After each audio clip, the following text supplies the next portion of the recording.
Donc aujourd'hui, on va parler de Mihaly Bergman, né en 1896 et décédé en 1950,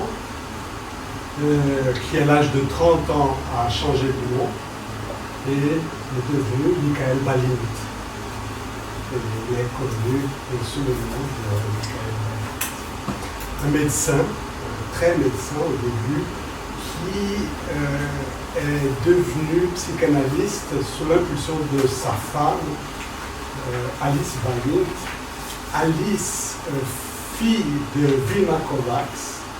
Vilma Kovacs qui était une élève analysante et collaboratrice très proche de Ferenczi, n'est-ce pas? Et c'est Alice qui l'a donné le totem et tabou lorsqu'il devait avoir une trentaine d'années au moins. Et à partir de là, il a commencé à devenir psychanalyste. Il a fait une première analyse avec Sachs à Berlin, et puis une deuxième analyse avec Ferenczi à Budapest. Alors, c'est Carlo Dell'Innoci qui a déjà présenté Abraham, un cas clinique d'Abraham pour nous, et Mathilde Morizot. Vous êtes le médecin-chef au SUPEA. Vous allez nous parler aussi du groupe Pallier. Donc, je te laisse la parole. Merci beaucoup de cette invitation. Et merci aussi de ce sujet.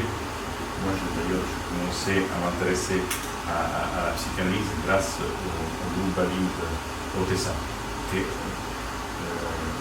me suis reçu grâce à un élève de Balint, Luba Klotz, qui avait, avec Balint, qui avait fondé le groupe Montevenga à Ascona, c'était le groupe Balint.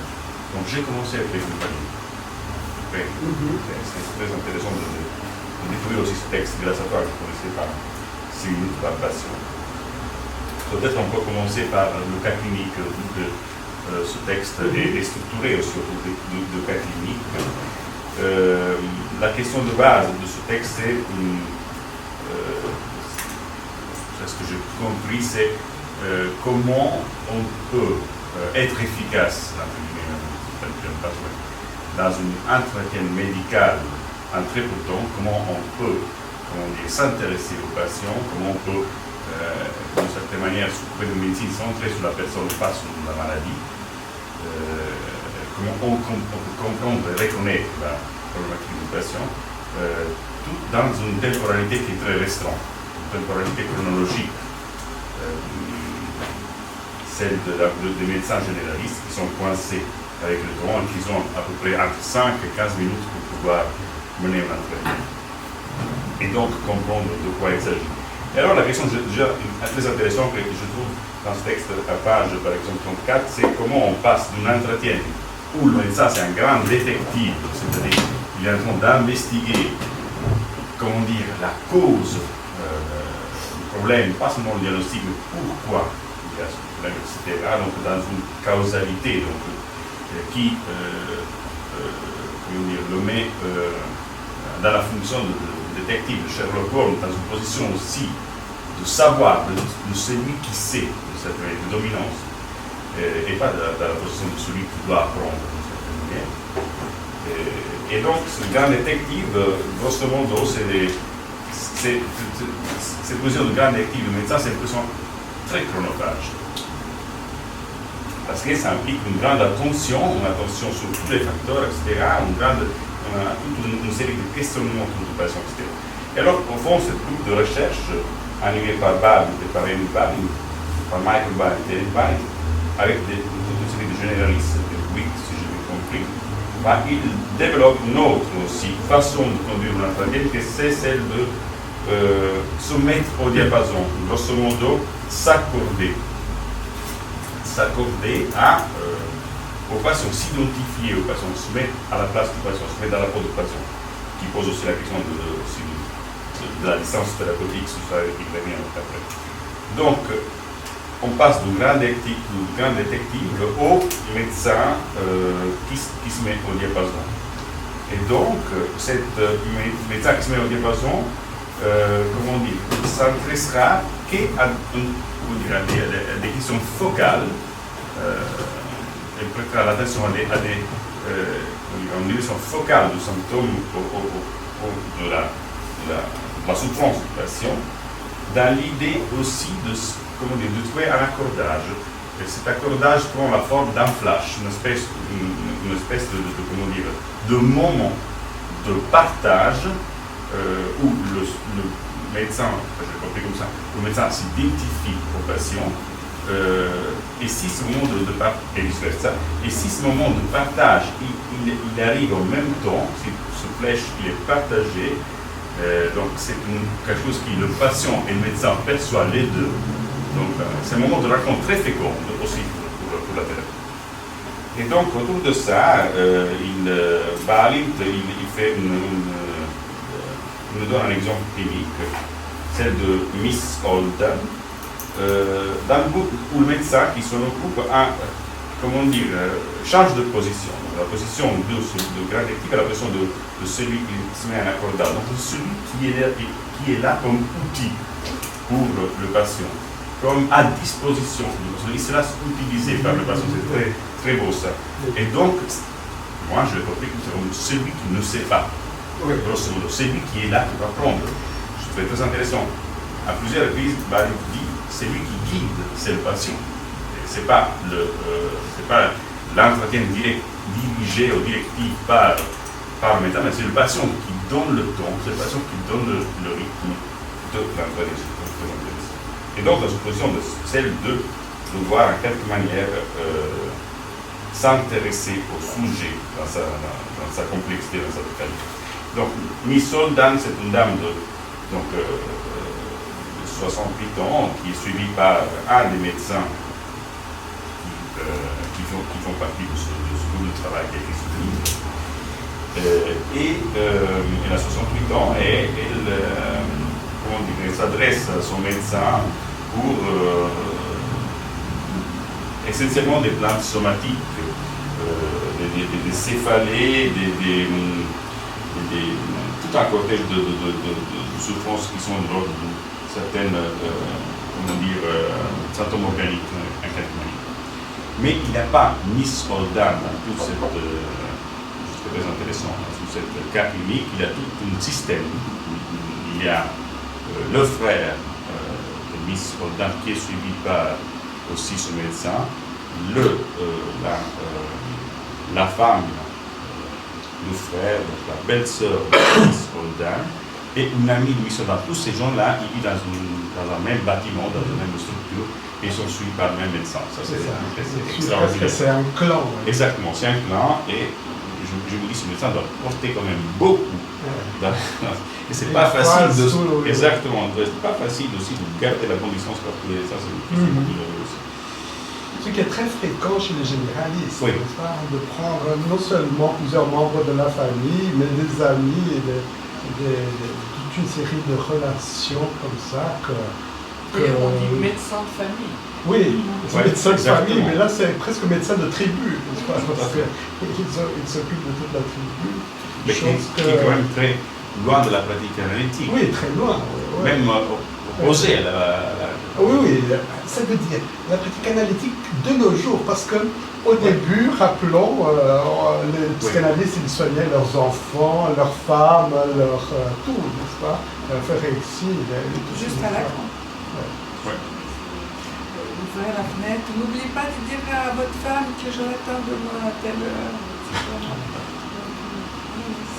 Il était un peu psychanalyste de famille. Oui, tout à fait. Ah, donc c'est l'humoration.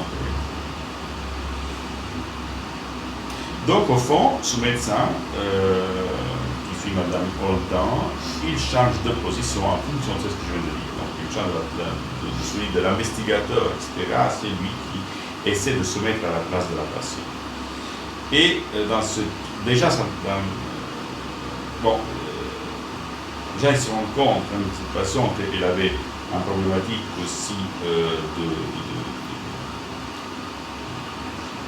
dépendance face à un médicament qui était prescrit pour son glaucome, mais ce médicament faut stopper a réglé pas mal de la problématique des plantes somatiques de la patiente. Donc, quand le médecin décide d'adopter ce nouveau système de mise au diapason d'accordage avec la patiente, donc là, il y a quelque chose qui se passe en fait, d'assez intéressant. C'est-à-dire que lui demande grosso modo de lui parler d'elle-même, de lui parler d'eux.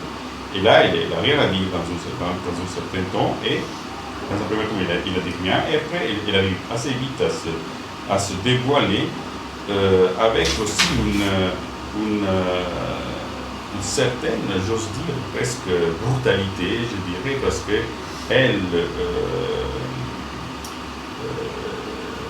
lui dit, grosso modo, qu'il lui rappelle son père. Donc on est assez rapidement dans une position de transfert, qui d'ailleurs fait peur au médecin, qui n'est pas très content de cet aspect-là. Un médecin qui en plus est plus jeune qu'elle. Qui est plus jeune qu'elle, absolument. Il n'a pas donc, mais c'est un amour paternel, un père gentil. Donc un père aimé, un père qui permettait, un père qui écoutait, un père qui empathisait avec elle et qui était reconnaissant, qui la comprenait. Elle se sentait comprise comme son père la comprenait. C'est ça la question du transfert. Un transfert qui se met assez rapidement en évidence et qui, d'une certaine manière, et je trouve intéressant dans cette situation, n'est pas expliqué. Parce que j'apprécie parce que je ne pas expliquer le transfert, parce que on ne peut pas interpréter exactement pas ça signifie presque de prendre en considération sans avoir besoin de exactement. De prendre en considération la parole, exactement. Et donc, en fait, cette femme commence à se dévoiler, et une femme soumise, une femme qui n'a jamais rencontré un homme, une femme qui a peur de décevoir les autres, une femme qui a peur, je dirais, de sa propre ombre. Oui, il a 70 ans. Et à 70 ans, oui. Une femme qui n'a presque pas vécu, qui a vécu dans un état de soumission, de maltraitance, de violence. Elle craint la violence, l'agressivité, tout ça. Elle commence à prendre confiance en elle-même grâce à cette relation qui est centrée sur elle, où elles se sont comprises et se sont acceptées. Et ça, et je trouve très intéressant, change tout le système. Alors c'est ce qui était fascinant dans ce cas, c'est que si madame, la patiente, consultait le médecin 5 fois chaque mois, je ne me rappelle plus la fréquence à laquelle elle consultait, cette fréquence diminue. En parallèle, il augmente la fréquentation du système dans lequel il vit, c'est-à-dire le frère commence à consulter plus fréquemment, un frère qui était en bonne santé, qui avait souffert d'une bronchite, qui n'avait pas de problèmes médicaux, il commence à s'adresser au médecin. La belle-sœur aussi, donc tout le système commence à se modifier avec la modification de cette relation thérapeutique, qui a une efficacité assez extraordinaire pour cette patiente. Oui, des fréquences variables, n'est-ce pas? Et temps de séance aussi, même s'ils sont courts, le temps de la séance est courte, elle est aussi variable. Oui, tout à fait. C'est pas un temps chronométré, c'est l'heure. Non. C'est selon ce qui est dit qu'il interrompt. Exactement.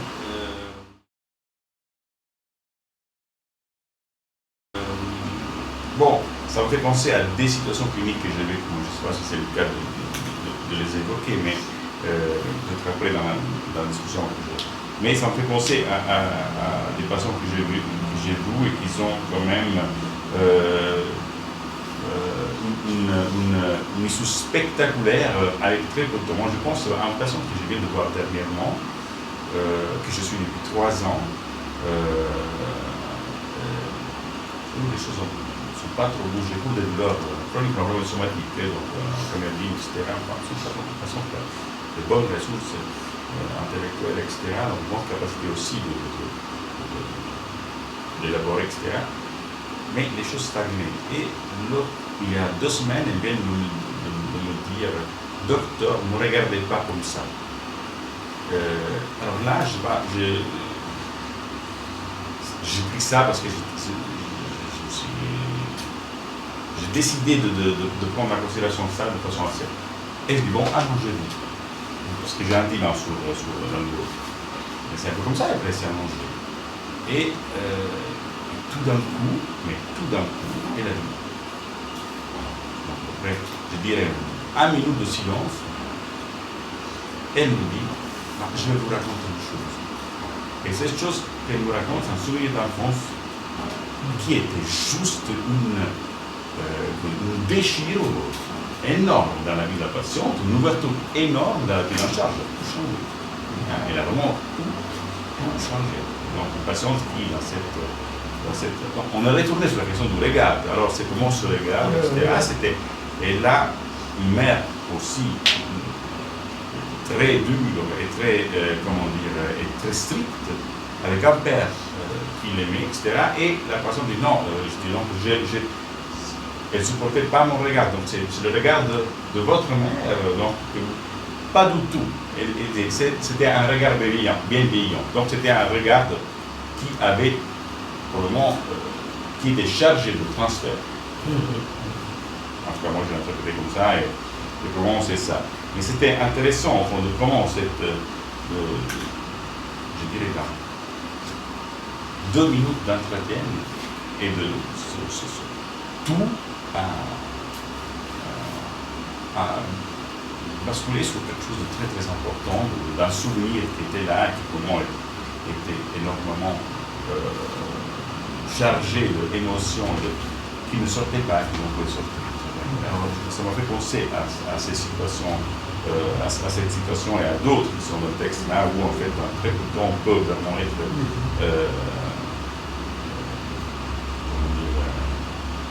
rencontrer le patient et arriver au cœur de quelque chose qui est fondamental. Une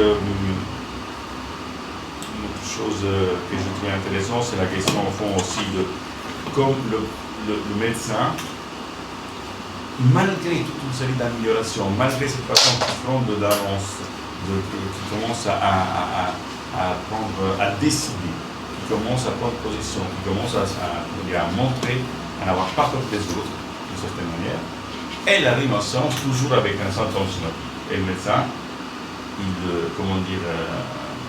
il lui accorde ça. Donc, en prêtant une attention différente. Donc, c'est justement pas celle de détective qui va là et qui cherche une causalité, qui doit, c'est presque entendre ces symptômes et le mettre à côté. Il utilise un terme assez particulier pour dire, c'est comme si il faut l'écouter, il faut donner un espace à ça, mais en même temps, il faut passer à autre chose aussi. Oui, je vais défendre un peu la technique du grand détective, n'est-ce pas? Parce que la technique du grand détective, c'est la sémiologie, essentiellement, n'est-ce pas? Et ce qu'il met, on a l'impression qu'il met, et c'est vrai, que la sémiologie, ça prend trop de temps. Oui. Je me rappelle, lorsque j'étais étudiant en médecine, le premier cas que j'ai dû investiguer et faire une sémiologie, c'était d'une patiente diabétique. Et donc, elle avait des problèmes de la tête aux pieds, partout. Ça m'a pris 2 heures pour faire la sémiologie. D'ailleurs, il dit quelque part ici que les étudiants de médecine, ils ont tout le temps, et soudain, lorsqu'ils entrent dans la pratique médicale, ils découvrent que la vie n'est pas comme ça, et qu'ils ont un temps très restreint pour travailler. Alors, ce que je veux dire, c'est que la sémiologie, elle est fondamentale. Mais il faut qu'on apprenne à faire de la sémiologie en 15 minutes. C'est ça, il faut qu'on choisisse aussi. Peut-être qu'il faut qu'on laisse se guider quand même pour le patient. Moi, ça me fait penser aussi aux étudiants en médecine. Quand on enseigne comment faire un entretien, comment mener une anamnèse, les étudiants, ils ont en tête une anamnèse récente, une anamnèse systémique, une anamnèse sociale, une anamnèse qui concerne le travail, une anamnèse ancienne, etc. Et si on va par toutes ces étapes-là, on ne rencontre jamais le patient. En fait, c'est ça. C'est ça. Exactement. Il faut quand même... Il ne faut pas que l'anamnèse cache le patient, au contraire. Exactement. C'est un outil pour que le patient puisse se positionner. Exactement. Mais dans ce texte, je trouve qu'il y a 2 choses qui, pour moi, j'ai trouvé vraiment très intéressantes. C'est d'une part de trouver, il y a l'idée d'intégrer dans la pratique courante du médecin généraliste une manière de faire qui permette finalement d'optimiser le temps, d'utiliser son peu de temps et de saisir, de traiter un bout les soucis des patients. Et il y a l'autre aspect, c'est au niveau technique où je trouve, même si c'est plutôt adressé cette technique du flash aux généralistes, je trouve que c'est très proche de ce qu'on peut faire, nous, en tant que psychiatre ou analyste, peut-être plus d'orientation lacanienne, qui fait encore autre chose. Mais ça, je trouvais qu'il y avait ces deux aspects, l'aspect purement technique où ils construisent ça avec des objectifs, mais il y a une position quand même de base qui change. La position est, comme on dit, celle de celui-ci, celle de celui qui ne sait pas. Oui, moi, c'est l'élément fondamental. Donc tu passes de la position de celui qui sait, qui domine, et toi tu te tais. Et qui, chez Balint, c'est la critique de la position médicale. Oui. Parce que le médecin, il a la position de celui qui sait. Exactement. Et lui, il demande un peu au médecin de sortir Oui. de cette position. D'ailleurs, de ça vient tout, j'imagine que ça vient toute cette école où le patient nous apprend, je ne me rappelle plus comment ça s'appelle, c'est Michael Saragak, le patient partenaire. C'est le patient qui nous enseigne de quelque manière de quoi il souffre, donc qui nous enseigne la maladie, qui nous dit. Et je pense que c'est valide celui qui a développé cet aspect-là, moi je trouve aussi intéressant la question du temps, fondamentale la question du temps que ça ne devient pas chronologique là-dedans, c'est pas un temps qui...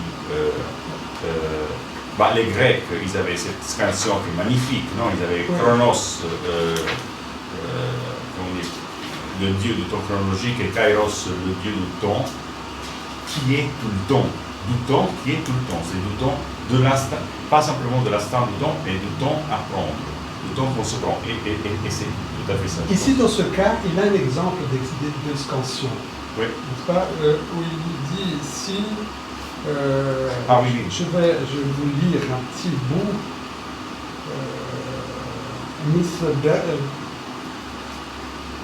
Arrivé à ce point, le médecin l'assonda davantage, demandant si le mariage de son frère l'avait affecté ou non. Oui. Sa réponse fut évasive et le docteur Green, ayant l'impression qu'il était allé trop loin, au lieu de presser davantage, se contenta de la mettre à l'aise. Bon, restons-en là. Tout à fait. Il arrête selon la tension Oui. de la séance et qu'il juge que... Alors, Et là, ça peut vraiment écho à la question de l'analyse athénienne. Oui. absolument.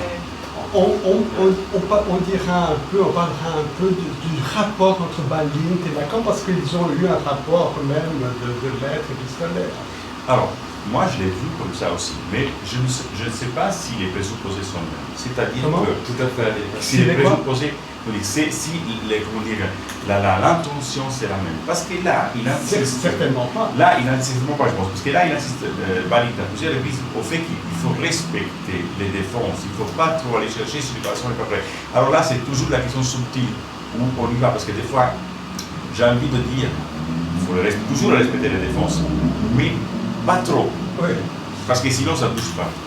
Non, la technique de Balint et la technique de Lacan sont sensiblement différentes. Il y a ce point qui est extrêmement parlant. Déjà, le titre de ce livre, n'est-ce pas, 6 minutes par patient.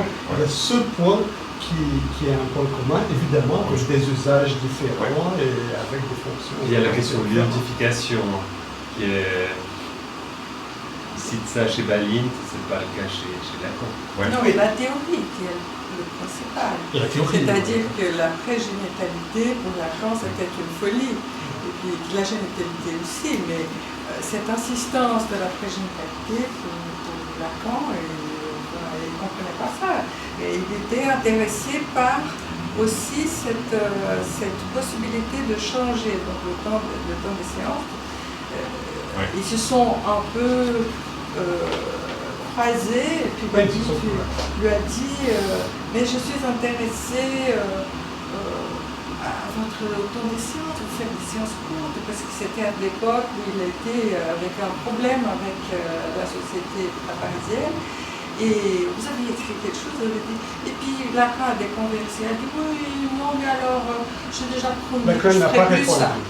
Non, il a répondu, il a dit que je ferai plus ça. J'ai déjà dit que je ferai plus ça, j'ai changé des livres, ce qui n'était pas vrai du tout.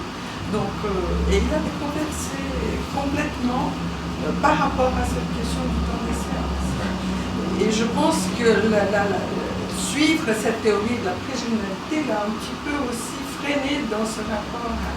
Mais Balint, pour lui, il préférait la science longue. Oui, et pour lui, c'était même son idéal, c'était la science longue. Et d'ailleurs, lorsqu'il a essayé d'introduire un peu de psychologie dans le travail du médecin, il a essayé d'introduire à travers la science longue, de faire le médecin travailler avec des sciences longues. Et puis ensuite, après quelques années, il a vu que ça ne marchait pas parce que la pratique médicale, surtout en Angleterre, obligeait les médecins à avoir des sciences courtes parce qu'ils avaient des centaines de patients. C'était le healthcare oblige à tant de patients, donc ils sont obligés de voir très rapidement les patients. Et là, Balint, il a dû créer une technique pour que en 5 à 15 minutes, on puisse avoir une approche psychologique du patient, pas uniquement somatique. Donc il a été obligé un peu. Et là, il a fait des découvertes que ça marche. Oui. Donc, mais j'ai l'impression qu'il y a évidemment la différence déjà de Balint et Lacan, c'est que Balint, il est allé jusqu'à un certain point, il s'est arrêté. Oui. Et Lacan, il a franchi une barrière. Et pour moi, c'est certain point, c'est aussi lié au fait que sa recherche menée sur des entretiens qui étaient menés par des médecins généralistes. C'est-à-dire qu'au fond, ça c'était le compromis d'une certaine manière. C'est-à-dire, quand il parle aussi justement de défense qui doit être respectée, probablement ça ne serait pas la même chose si c'est une recherche. C'est là la limite de Balint, ça veut dire ce n'est pas une technique pour être utilisée par des psychiatres, et encore moins des psychanalystes. D'ailleurs, il essayait toujours de protéger un peu des attaques et des critiques de ses collègues psychanalystes qui n'aimaient pas du tout ce genre de recherche de Balint, qui considéraient que ça n'avait rien à voir avec la psychanalyse.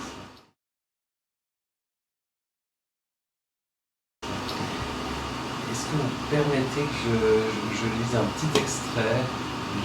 C'est au chapitre 2, ça résume, je trouve bien, c'est Enid Balint, en page 55. Pour résumer, je pense que les principales caractéristiques de notre technique sont les suivantes. 1. L'intensité du contact.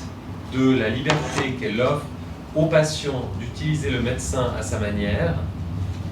3. La liberté qu'elle offre au médecin de faire ses propres observations. 4. La liberté qu'elle offre au médecin de se laisser utiliser, id est, de s'offrir lui-même sans redouter que ses malades abusent de son temps. 5. La liberté qui s'impose au médecin au cours de ses entretiens brefs pour observer tant le patient que ses propres pensées et sentiments. C'est la discipline. Comment ? 5, c'est la discipline, c'est-à-dire la liberté. Ah, pardon, la discipline, j'ai mal noté, pardon. La discipline, merci. Voilà, donc la discipline qui s'impose au médecin au cours de ses entretiens brefs pour observer tant le patient. Pourquoi ? La discipline qui s'impose au médecin au cours de ces entretiens brefs pour observer tant le patient que ses propres pensées et sentiments. Donc, comme c'est la question, je pense, de la distance. Oui, puis de ne pas perdre de vue une éthique professionnelle et quand même une observation de ce qui se passe chez le patient et chez soi, parce que sinon on fait... Enfin, je trouve que c'est bien que la discipline soit notée en cette liste. Oui, sinon on tombe dans l'identification projective, comme il avait dit. Oui, en fait, Balint, il fait une chose que Lacan n'a pas fait, qui est de réfléchir à cette question de la séance courte. Parce que Lacan l'a pratiqué, mais il n'a pas théorisé. Et Balint, il essaye un peu de théoriser. Parce que c'est clair que c'est beaucoup plus difficile. Il faut En général, ce n'est pas un débutant qui commence par la séance courte. Et Lacan lui-même, il a commencé par des séances longues, et il a diminué, jusqu'à faire des séances courtes et lui-même ultra courtes. Oui. Mais ça impose toute une série, il y a une autre façon de faire, et ça permet, et ça ouvre, et ça ferme aussi toute une série de portes. C'est la raison pour laquelle la question du temps variable est fondamentale, et à certains moments, on doit faire des séances longues. Après la question du temps aussi, ça m'a fait penser au temps de l'analyse. Si je prends, par exemple, il y a un auteur italien que j'adore, qui s'appelle Elbio Facchinelli, qui Lacan adorait. Facchinelli a souvent hébergé à sa maison Jacques Lacan. Et Jacques Lacan, à un certain moment, il lui avait proposé de devenir le responsable de la société lacanienne italienne. Mais Facchinelli refusera parce qu'il reprochait à Lacan de fonder l'école. Et ça ne faisait pas. Facchinelli n'était pas d'accord sur cet aspect-là. Et pourquoi je cite Facchinelli? Parce que Facchinelli, il détestait les analyses longues. Il se battait pour que les analyses durent moins, en fait, pour une analyse beaucoup plus courte, beaucoup plus. Ça fait penser aussi à ça. Oui, déjà ça venait de Ferenczi qui a essayé déjà de trouver des techniques pour faire des analyses courtes, et puis ensuite Balint, toute sa théorie de la psychothérapie focale, c'est dans le but de faire des thérapies courtes. Mais ce qui est intéressant chez Balint, c'est qu'il parle du temps total de traitement. Plus important que le temps de la séance, c'est le temps total du traitement. Oui. Mais pourquoi c'est si important pour lui, ce temps total? Parce que les choses ne se passent pas en une séance, elles se passent dans un traitement, n'est-ce pas? C'est la discussion que j'avais eue une fois avec Jean Schmitt qui m'avait dit « J'ai l'impression parfois de ne pas mériter ce que j'ai reçu lors d'une séance. Parce qu'il y a certaines séances qui ne servent à rien. » Il m'a demandé si ça m'arrivait, ça. Et moi, pour moi, c'était complètement étranger, ce genre de pensée. Je lui ai répondu, est-ce que tu n'as pas mérité l'argent d'une psychothérapie ou d'un traitement? Et il a dit, non, c'est pas ça. Je veux dire, c'est une façon complètement différente. Évidemment, il y a des séances qui sont vides, n'est-ce pas? Ça ne veut pas dire que le traitement soit vide. Absolument, ça veut dire que ça se passe par des choses qui sont très importantes. Que cette séance où on perd du temps, en réalité, c'est pas du temps perdu. C'est ça fait partie de... Ouais. Puis par rapport au... Pardon. Ouais, il y avait un autre truc, je trouve intéressant par rapport au temps, c'est la même chose. C'était la question de savoir quel intervalle entre les séances. Et c'est vrai que nous, on a l'habitude en psychothérapie, c'est toutes les semaines, mais pour des patients qu'on voit dans un setting plus souple, moi je trouve que c'est toujours intéressant de voir avec eux dans combien de temps ils veulent revenir. Ouais. Et là, ils s'intéressent beaucoup à cette question, et peut-être qu'on n'y pense pas assez souvent de qu'est-ce qui fait que c'est la semaine prochaine, dans 2 jours, ou dans un mois, ou dans 6 semaines. Non, ça c'est fondamental, la question du rythme, et quand est-ce que justement, quel moment on demande au patient quand est-ce que vous souhaitez revenir, n'est-ce pas? Ou quel moment on dit j'aimerais vous revoir la semaine prochaine, ou demain, ou après-demain. Mais au début, je fais ça, je demande toujours au patient, donc quand c'est qu'il veut revenir. Mais je pense que ça dépend du problème. Ouais. Certains problèmes, alors une urgence... Ah ouais, l'urgence c'est autre chose, mais l'urgence, c'est rare qu'on vienne en privé en urgence, sans connaître le patient. Moi, c'est très fréquent. Sans connaître le patient? Oui. Qui vient comme ça, pas en urgence, mais avec une demande très forte, oui, avec des problèmes aussi très importants et qui doivent être réglés rapidement. Oui, mais on peut le demander quand c'est que vous pouvez revenir. Il peut dire demain. En général, au début, je propose. Mais il y a et c'est à partir d'un certain moment que je... Ils veulent revenir demain. Bon, moi je fais régulièrement ça, je demande souvent aux patients comme il y a des patients qui ne supportent pas trop ça non plus. Ils aimeraient bien qu'on le cadre, oui, le cadre, que ça soit bien. Mais pourquoi vous poser cette question. C'est possible. C'est Mais c'est un indicateur aussi. Vous voulez me rejeter, docteur? absolument. Oui, et l'autre chose, c'est à partir de quel moment on propose une heure fixe. Parce qu'au début, je propose des heures variables, un tel jour, et c'est à partir d'un certain moment que l'heure fixe. Il y a des patients, moi je suis frappé, je leur demande souvent, et certains patients, quand ça devient, si on espace trop, ils veulent trop espacer, puis qu'on n'arrive pas à suivre un fil, alors je dis, il faut souvent un peu plus souvent. Puis d'autres demandent à ce que ça ne soit pas hebdomadaire, parce qu'ils n'auront rien à dire, il leur faut du temps aussi pour digérer les séances. Je trouve que c'est très variable. Oui, mais tout ça, c'est la gestion du temps qui est commune, c'est-à-dire de la part du thérapeute et de la part du patient aussi, mais aussi de la part des assurances, c'est-à-dire qui est ce tiers payant, c'est-à-dire qu'il va aussi mettre un prix à ce temps. Ça fait partie aussi de la gestion du temps, pas seulement de la fréquence, du rythme, mais du coût. Mais même avec les assurances, tout est possible d'être justifié. Je veux dire, lorsque je vois un patient tous les jours...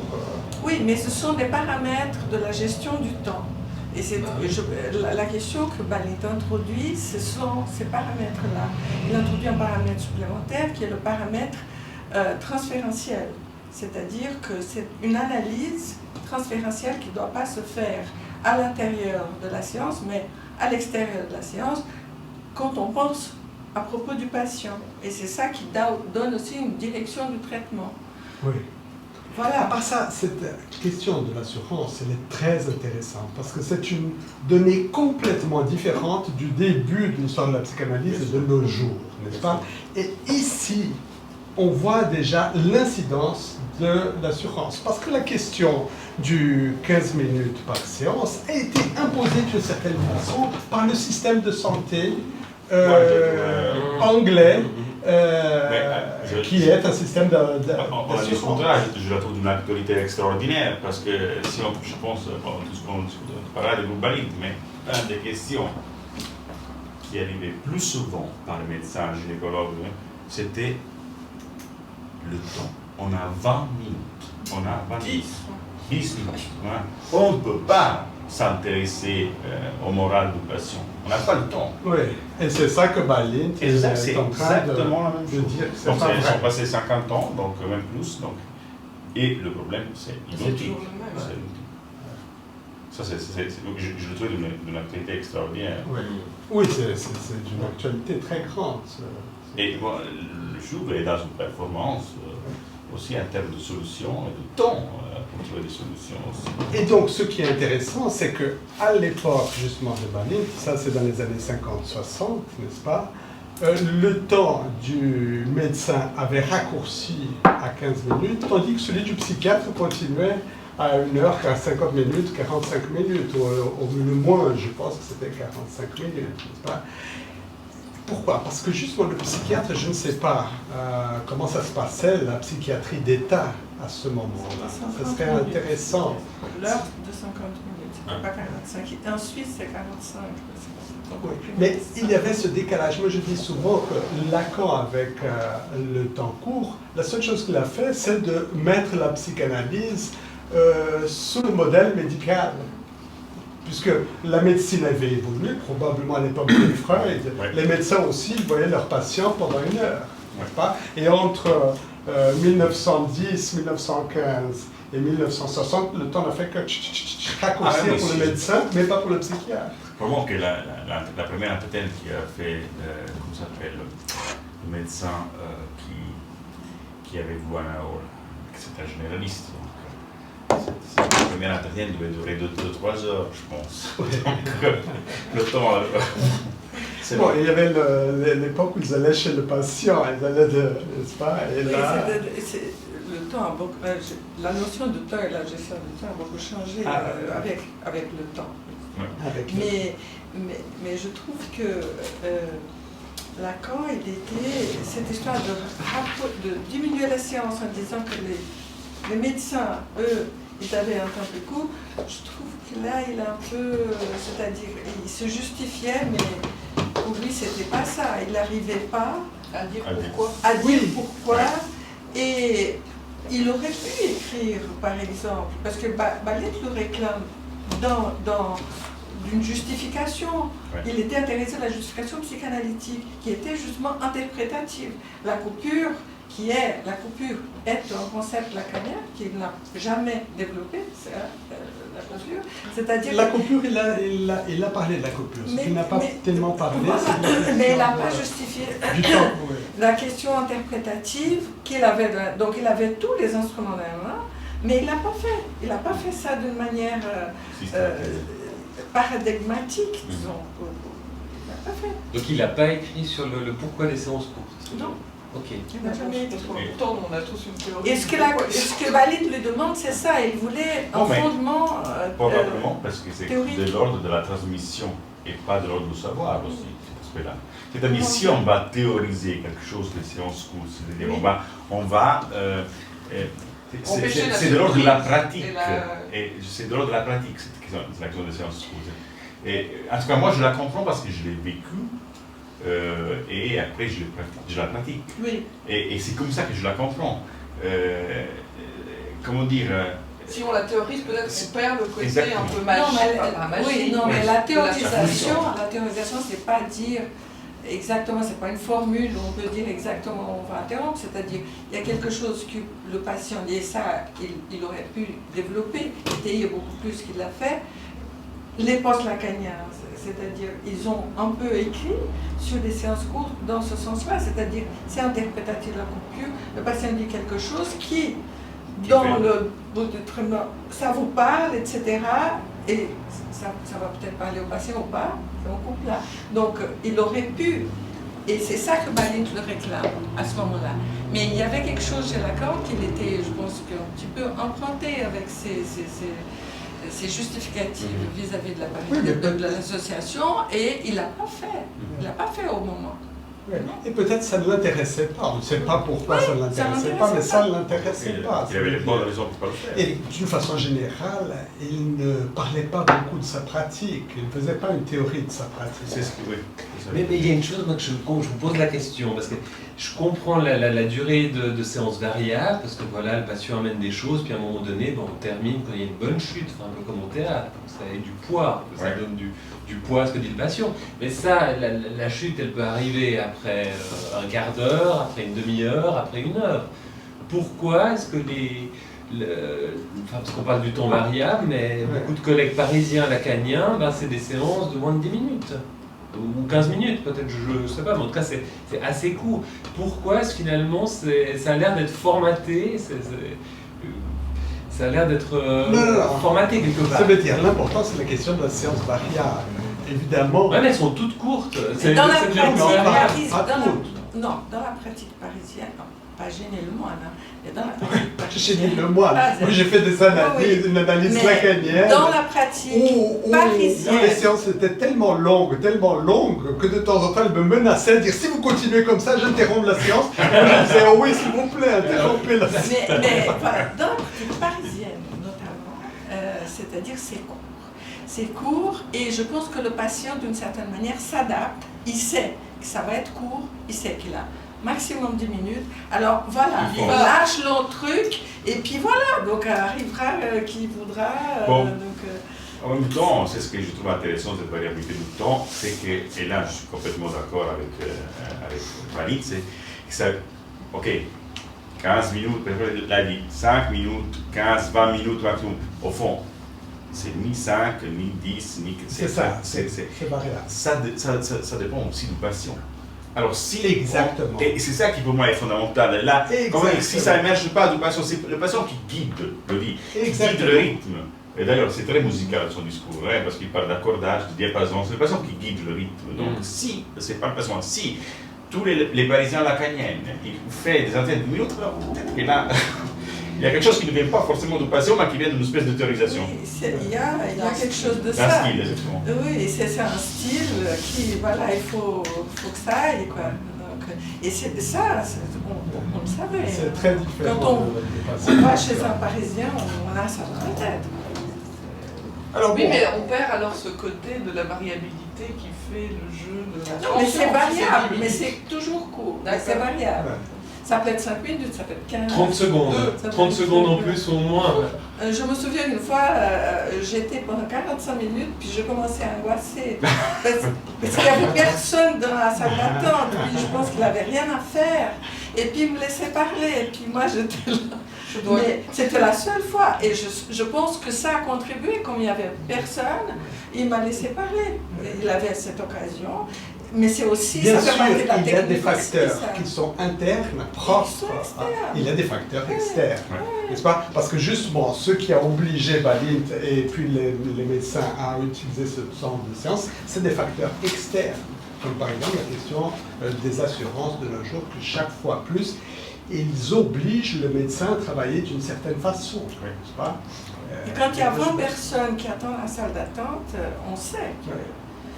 Mais en même temps, s'il y a une catastrophe, justement, dont le patient est en train de... Ah oui, ça c'est Là, différent. On rallonge. Oui, on rallonge. Moi, j'ai déjà eu un cas où j'ai dû rallonger parce que j'ai dû faire une hospitalisation. La salle d'attente était pleine, j'étais en train de se remplir. J'ai dû aller à la salle d'attente et avertir que ça allait prendre encore longtemps. Et chacun a trouvé une solution, puisque ça a été une séance qui m'a duré presque 2 heures.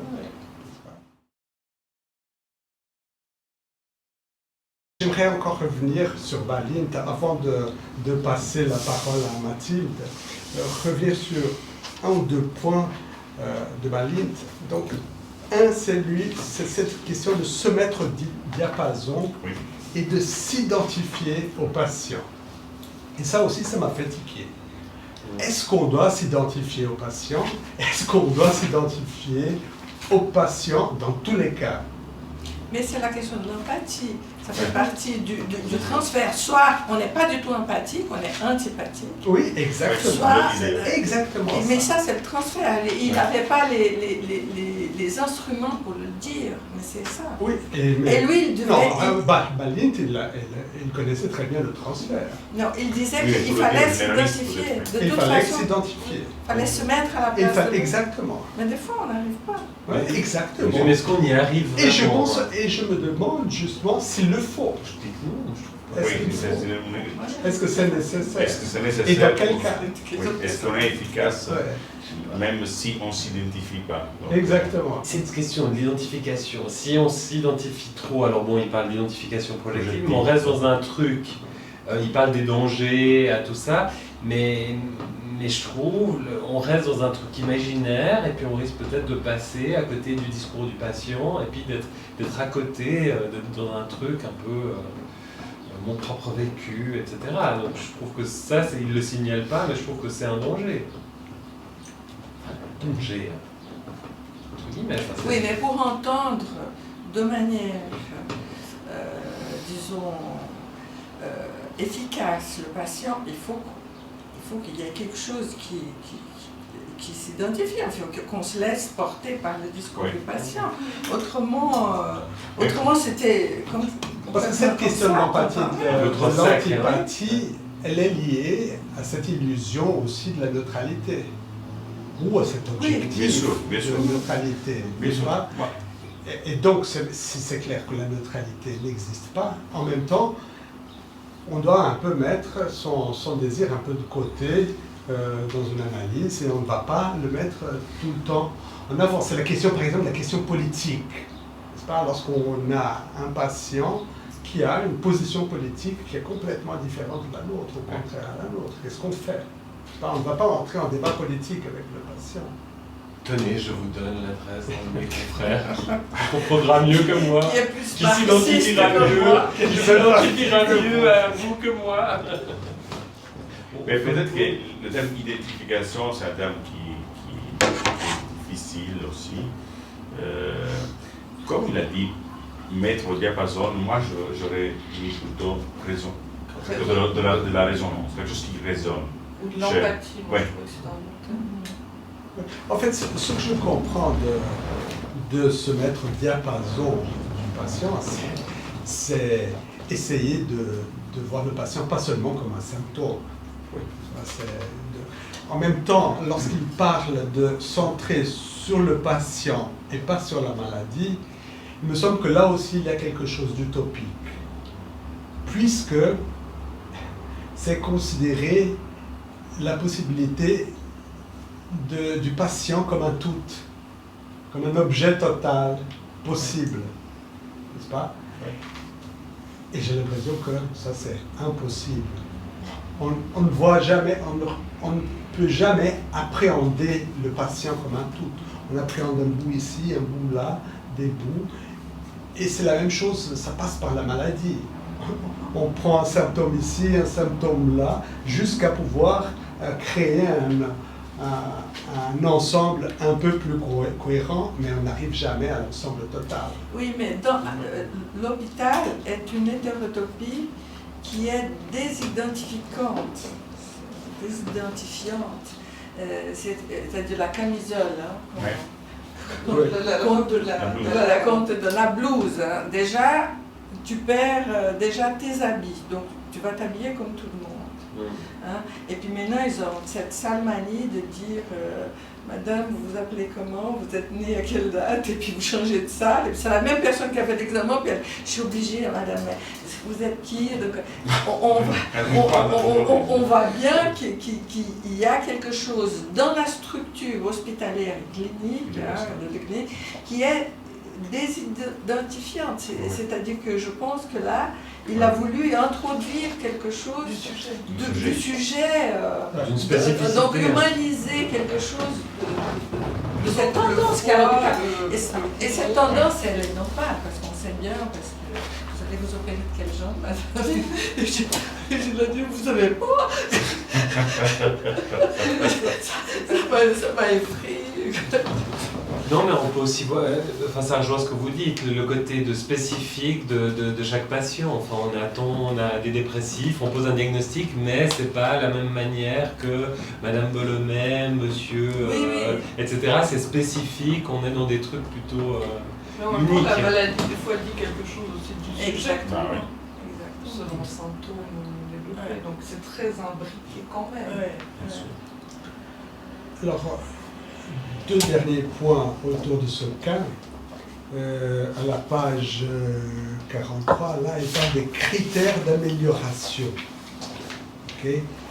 Là, c'est une chose aussi qu'on pourrait presque, si on travaille un peu mieux, j'aimerais revenir sur ça un jour, je referai un peu ça sur plusieurs cas, parce qu'on peut percevoir un peu l'idéologie clinique, dans ces critères d'amélioration. Et là, par exemple, il dit, pendant 2 ans, les résultats énumérés plus haut furent maintenus. Miss Oldham faisait usage de son médecin à la fréquence réduite d'environ 1 fois tous les 3 mois. Elle put faire la paix avec son frère, sans renoncer à la capacité nouvelle de lui tenir tête. Elle put parler des tensions qui survenaient dans ses rapports avec Miss Beverley. Miss Beverley, c'était son amie qui était presque, presque une petite amie. Et grâce à cela, peut-être, mieux supporter les dites tensions. Les crises de céphalée dont elle avait souffert toute sa vie avaient complètement disparu pendant ce temps, de même que son sentiment d'être au bout de son rouleau et tous les autres symptômes d'une légère dépression. Alors, ce qui est intéressant dans cette question des critères d'amélioration, c'est qu'est-ce qui vient de la demande du patient, ça veut dire, moi je souhaite ça, d'une analyse d'un traitement, et qu'est-ce qui vient de l'attente du médecin. Parce que ce qui vient de l'attente du médecin, et il met ça comme un critère d'amélioration, là on entre vraiment dans la question de l'idéologie médicale, Il y a aussi, je me demande si c'est pas aussi lié au fait, je lisais un texte sur, de Michel Moreau-Rico, un article Influence de Balin sur la psychanalyse contemporaine, et elle soulignait pour Balin que c'était important de poser un diagnostic et avoir un pronostic pour une manière, enfin si je le comprenais ainsi, comme suivre un peu le patient et être justement au diapason ajusté, être adapté et ne pas trop en faire ou pas assez. Je pense qu'il y a quelque chose d'un contrôle de ce qu'on fait au niveau thérapeutique qui est vraiment adapté. C'est comme ça que je le comprenais, je l'ai lu rapidement tout à l'heure, mais peut-être ça a à voir avec ça, je me demande, pour rebondir sur ce que vous disiez. Mais entre lui et... On fait une petite pause. Oui, une dernière chose alors. Pause, on fait une touche. Sur, et je termine, il parle ici de ce qui n'a pas été travaillé. C'est à la fin du texte, la page 45. Il dit, on sait que les deux vieilles filles étaient de très proches amies. Il parle de Miss Oldham et son amie qui habitent dans le même immeuble. Mais c'est à peu près tout. Des notions telles qu'une fixation sur la mère, l'homosexualité manifeste ou latente, ne furent ni soulevées, ni même touchées par allusion. De même, le rapport chez Miss Oldham entre sa crainte de la violence et l'éventuelle passion ou intensité de ses pulsions ne furent le sujet d'aucune interrogation. Malgré cette absence de données appropriées, on a pu adopter et appliquer une thérapie réelle. Donc ce qui n'a pas été travaillé, c'est des choses vraiment fondamentales, les questions. C'est pas une analyse quand même. C'est loin de... Mais d'ailleurs, c'est le but, c'est que ça ne devienne pas une psychothérapie. Exactement. Ça, il le dit. Mais si c'est pensé par le thérapeute, peut-être que ça aide le patient. Enfin, c'est toujours la question. Hein. La construction du cas, on ne va pas tout interpréter selon la psychopathologie du patient qu'on a en face, mais le fait de l'avoir nous en tête, je suis sûre que ça aide. Enfin, ça les guide un peu quelque part. Ça leur donne une indication, ils peuvent réfléchir. Je ne sais réfléchir. pas par quoi ça passe, mais c'est tout ce travail qu'on fait en institution de comprendre un cadre. Et on va pas forcément. Après, on ne va pas dire aux patients j'ai compris, tac, tac, tac, tac, tac. Mais nous, ça nous guide quelque part, peut-être dans notre façon d'être avec lui, de souligner un mot, de peut-être dire quelque chose. Non, mais ça les guide indirectement, parce que si tu mets le focus sur quelque chose, il va s'interroger peut-être. C'est ça, c'est d'ailleurs toute la question du cas clinique. Le cas clinique, c'est on voit le clinicien parfois presque plus que le patient, n'est-ce pas, pour certains cas cliniques. Mais Balit, et cette orientation, donc il est exagéré un petit peu dans la psychosomatique quand il dit de l'hypertension oculaire. C'était l'époque. C'était justement, c'était l'époque. C'est presque un peu délirant. Oui, mais il faut être inscrit dans l'époque, mais c'est-à-dire qu'ils y croyaient. Et c'est pour ça que c'est important de des fois revenir à ces textes. Ils y croyaient vraiment comme la psychanalyse allait apporter une espèce de puzzle qui manquait et qui allait... Vraiment, ils y croyaient, c'était une croyance. Ça allait aider, et puis c'était une espèce de pansement supplémentaire et de même cure, de guérison supplémentaire. Donc ils y croyaient fort. Oui, quand il dit, c'est pas que le glaucome était psychosomatique. C'est pas expliquer la tension non travaillée, ça explique la tension du glaucome.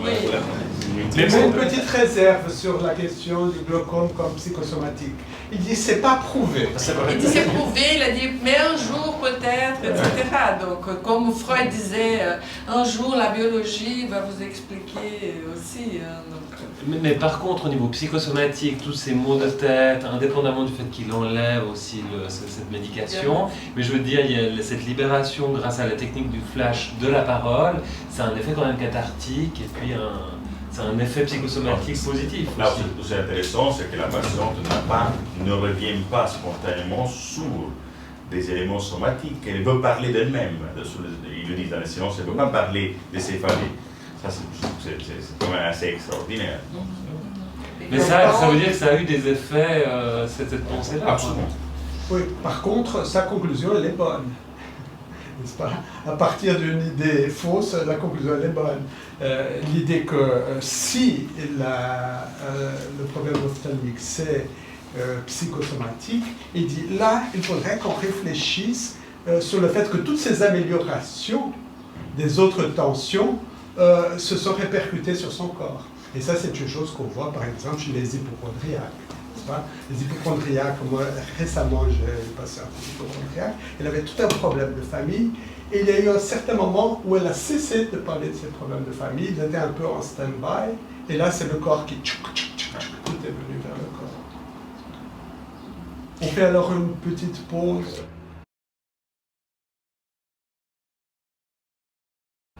On parle alors du groupe Balit.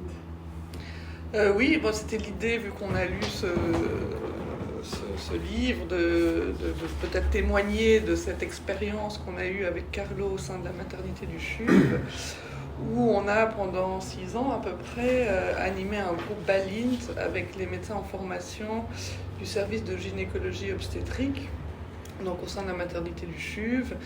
Initiative en fait qui était partie de la part d'un des chefs de clinique, je crois qu'il était chef de clinique, Dr Farin, qui est maintenant médecin-chef à Réna, et qui s'intéressait beaucoup à la psychosomatique et qui avait eu comme ça l'idée d'offrir aux médecins en formation un espace pour parler un peu de ce qui se passait dans la relation médecin-malade. Il avait amené des choses comme ça.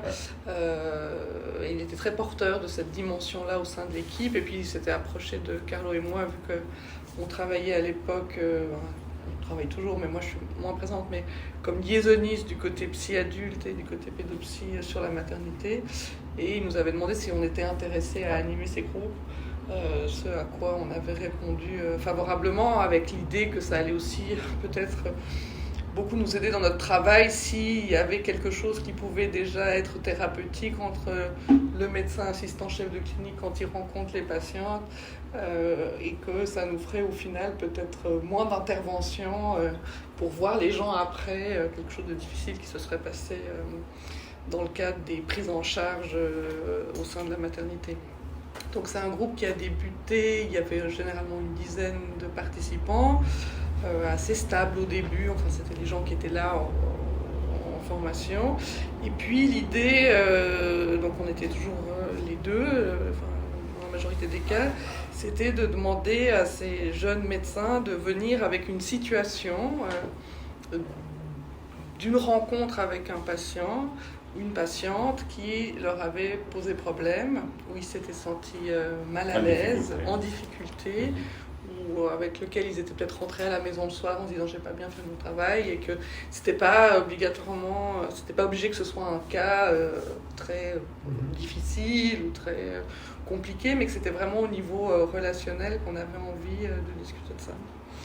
Ça a assez bien marché, enfin, en tout cas il y avait une bonne participation de la part de nos collègues, les jeunes collègues qui se lançaient comme ça avec pas mal de courage. Combien de médecins ? Une dizaine. Et donc un prenait la parole et expliquait la situation clinique, comment ça s'était passé.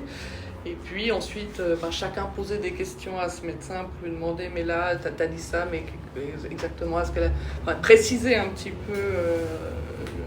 Et puis ensuite, il y avait une discussion animée par Carlo et moi pour essayer de voir comment, c'était souvent la question du jeune médecin, mais comment j'aurais pu faire, ou comment j'aurais pu être autrement, qu'est-ce que j'aurais pu dire, où était le psychiatre, enfin voilà, c'était ce genre de questions.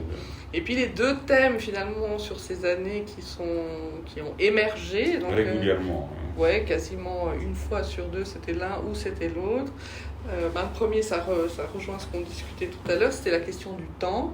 Comment on fait quand on est aux urgences de la maternité, que la salle d'attente déborde, que j'ai 10 minutes, que pendant ces 10 minutes, je dois remplir le dossier informatique du patient pour être attentif ou en relation, ou même demander à cette dame, à son conjoint, comment ils vont. Et c'était vraiment, on a beaucoup discuté avec eux là autour de est-ce qu'il faut finalement du temps pour qu'une rencontre puisse avoir lieu et que la patiente, souvent c'est des femmes, puisse se sentir entendue et comprise. Est-ce que ça demande beaucoup de temps, ça, avec toujours la question de mais à chaque fois qu'ils viennent aux urgences c'est une autre personne, ou même à la polyclinique quand c'est des suivis de grossesse c'est pas toujours la même personne. Donc comment, quand c'est une dame qu'on va voir une fois, être en lien avec elle pour le temps de cette consultation qui va durer 10 minutes, 20 minutes maximum, et qu'il y a encore une infirmière dans la salle. Voilà. Donc on a beaucoup discuté ça avec eux, peut-être qu'on dira après. Et puis l'autre gros sujet, c'était la question de l'agressivité. Donc le mari qui hurle en salle d'attente parce que sa femme attend trop longtemps, la dame qui n'est pas contente et qui se plaint. Et donc comment accueillir ou faire face à un patient qui arrive, qui s'assied en face de vous et qui commence par vous attaquer en disant « je suis là depuis 2 heures, j'ai mal, vous m'avez pas entendu, vous êtes... Et ça les mettait beaucoup en difficulté, nos jeunes collègues, de savoir qu'est-ce qu'il fallait faire quand ils étaient comme ça d'emblée soumis à l'agressivité. Et là aussi, l'attente, je dirais aussi, c'est lui donner des outils. Hein. Donc, les médecins ils venaient avec cette forma mentis de recevoir des outils pour ça. Comment faire, on prend note, on applique, quoi. Oui, c'est ça. Ouais. Donc, c'était... Et donc, on a beaucoup essayé avec eux, finalement, de les faire associer entre eux, que chacun pose une question, que chacun donne une réponse. Et puis, c'était vraiment tout à la fin de l'heure que, effectivement, il y avait une grande attente de leur part qu'on transmette quelque chose d'un savoir que nous, psy, on aurait. Alors, très souvent, on disait, mais... solution par rapport à l'agressivité Alors, souvent, on disait, mais on est dans la comme salle vous. d'attente. Oui. On est comme vous. C'est pas parce qu'on est psychiatre que... Forcément, on saura mieux gérer ça, mais par contre, on peut quand même renvoyer quelque chose de ce qu'on avait entendu pendant cette heure avec ces jeunes collègues. Et voilà, globalement, pour le cadre et ce qu'on a discuté pendant ces 5-6 années. Ensuite, le groupe s'est un peu essoufflé. Le médecin initiateur a quitté l'institution pour aller justement travailler à l'Est. Et puis ensuite, ça a été soutenu beaucoup par le chef de service. Et puis ensuite, le chef de service a changé. Et puis ensuite, voilà, ça s'est un peu étiolé. On a tenté de changer l'horaire pour que les gens puissent être plus présents, avec toujours cette question que les médecins assistants disaient, mais on n'a pas le temps, c'est la fin de la journée, on veut rentrer chez nous, on doit finir nos rapports, ou bien le matin, après le colloque du matin, mais il y a déjà des gens qui attendent, on doit aller dans les services, dans les unités. Donc on a un peu souffert il faut dire, cet espace a été oublié aussi par eux-mêmes, dans le sens que des fois on était après le colloque du matin. Auquel on venait à 7h30 pour rappeler qu'on était là et qu'ensuite se tiendrait le groupe Balint. Et on voyait au fur et à mesure les gens qui s'en allaient. Les cadres, Oui, parce qu'à un moment, on avait essayé de demander aux cadres de la maternité, certains soutenaient beaucoup, de dire, mais si vous êtes là et que vous participez, ça va aussi donner un exemple, que ça a un sens, que c'est utile.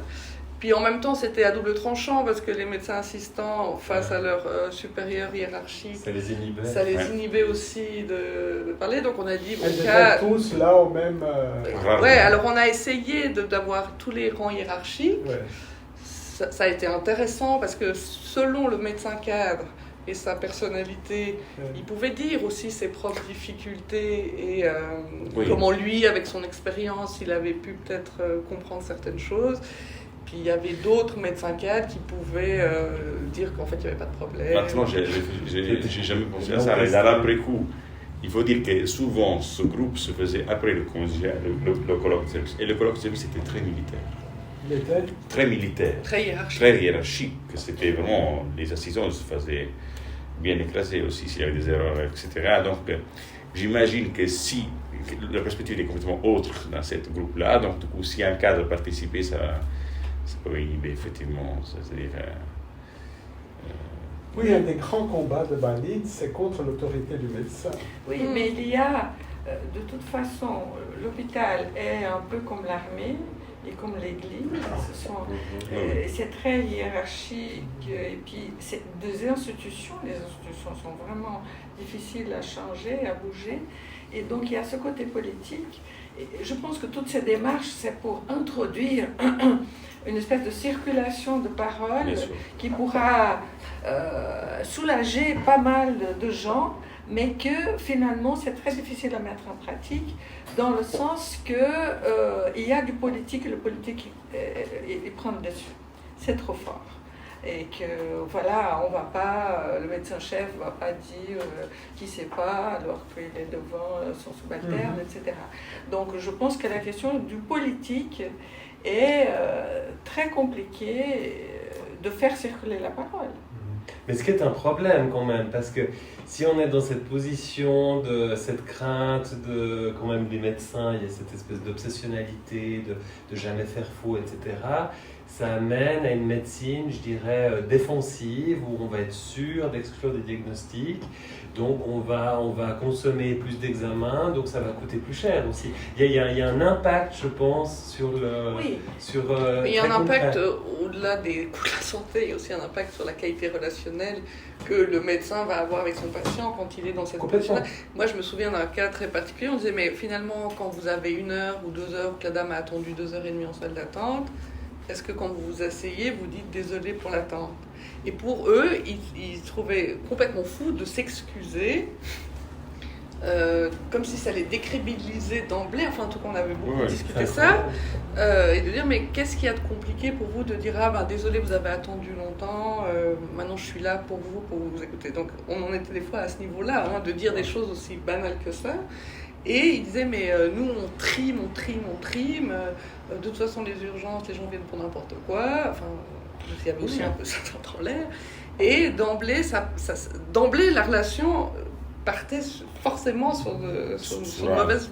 sur des bases défensives. Et puis tout ça sur la susceptibilité, quand tu as un système très hiérarchique où tu te fais taper sur les doigts, puis tu as en plus le patient qui te tape sur les doigts, il réagit finalement à tout ce système de brimade. Oui, mais... Il y a 2 problèmes de l'hôpital. C'est la hiérarchie, mais on a besoin de cette hiérarchie pour que ça tourne. Déjà, première chose. Ce sont des paradoxes, des choses contradictoires. Et l'autre chose, c'est la gestion du sadisme.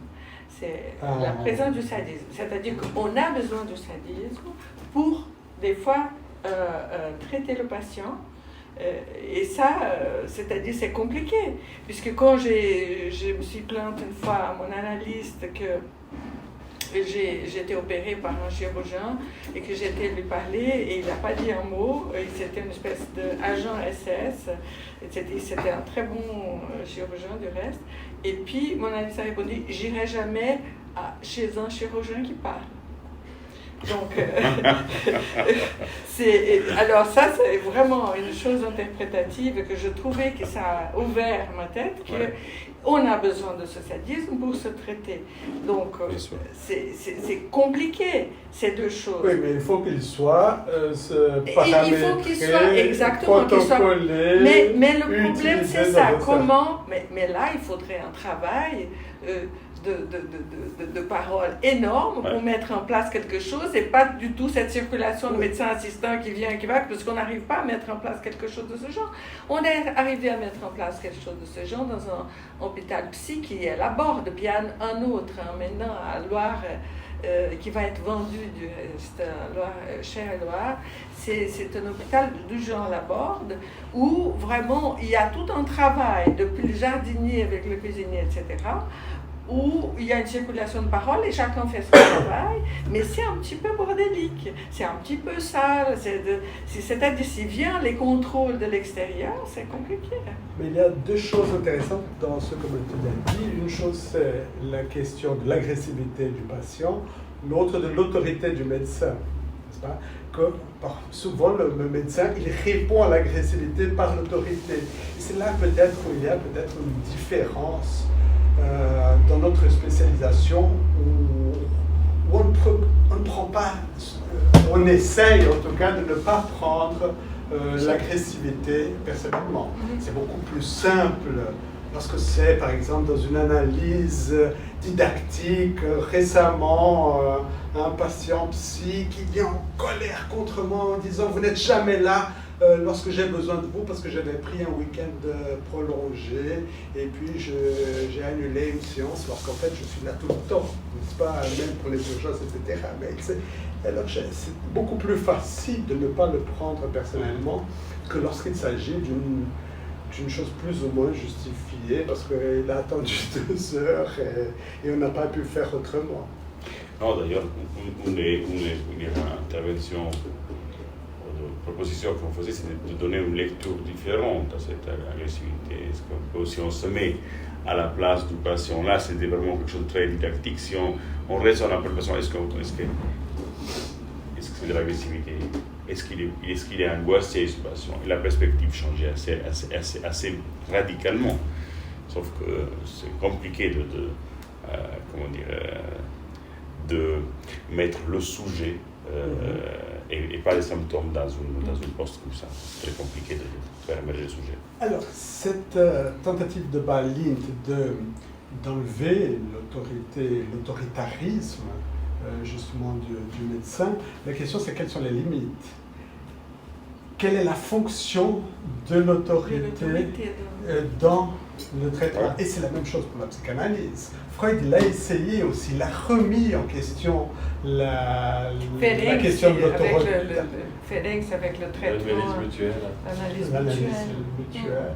Et quelles sont les limites justement quel est le moment où l'autorité peut devenir thérapeutique? Bon, en italien, on a, pour décrire quelque chose pour décrire l'autorité, on a une déclination qui en français n'existe pas. On dit quelqu'un qui est autoritaire.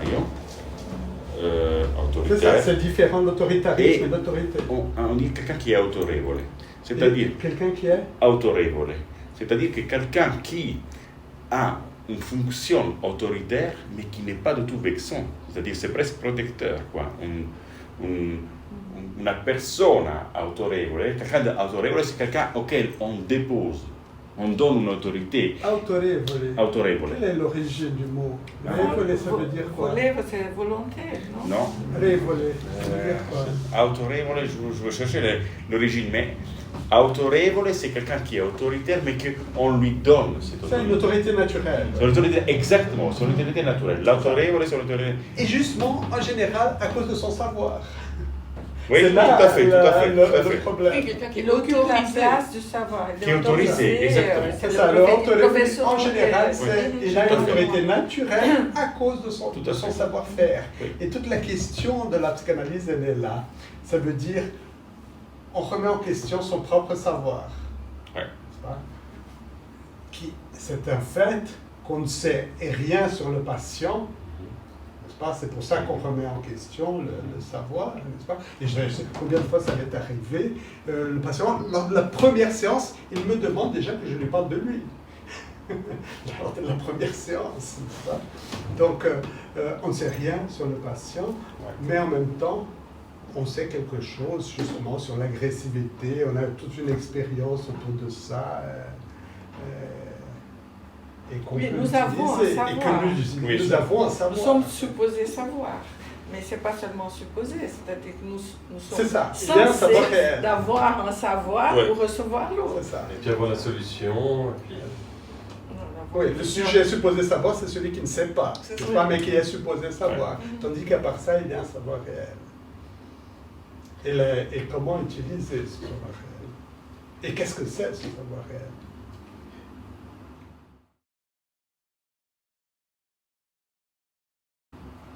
Peut-être un mot sur la spécificité un peu technique de Balint. Oui.